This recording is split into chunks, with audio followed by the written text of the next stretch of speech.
இருங்க. ஸ்கிப் பண்ணிற வேண்டாம். இந்த 30 செகண்ட்ஸ் கேட்கறதுனால, நீங்க ஆல்ரெடி குட் லைஃப் லீட் பண்ணிட்டு இருக்கீங்களா? இல்லையான்னு சொல்லி கம்ப்ளீட்டா தெரிஞ்சிரும். அப்புறம் என்ன? கேட்டுட்டு போங்க.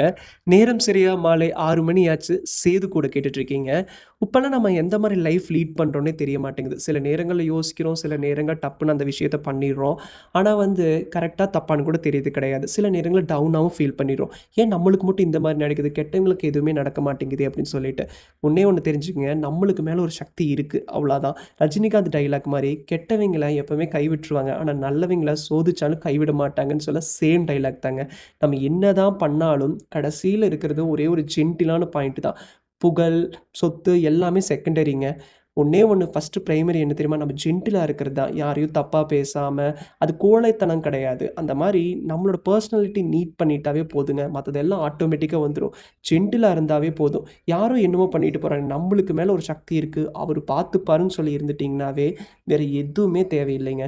நம்ம கரெக்ட்டா இருந்தா போதும். அவ்வளோதான். வேற மத்ததெல்லாம் ஆட்டோமேட்டிக்கா அதுவே நடக்கும். அதனால அவங்க அப்படி இருக்காங்க, இவங்க அப்படி இருக்கிறாங்கன்னு சொல்லிட்டு நீங்களும் அவங்க மேல குறை சொல்றது, தப்பான அபிப்பிராயம் சொல்றதெல்லாம் விட்டுருங்க. நம்ம வந்து ஜென்டிலான லைஃப் லீட் பண்ணலாம். ரொம்பவே நல்லாயிருக்கும். கண்டிப்பா மேல இருக்கிறவங்கள பிலீவ் பண்ணுங்க. அவ்வளோதான்.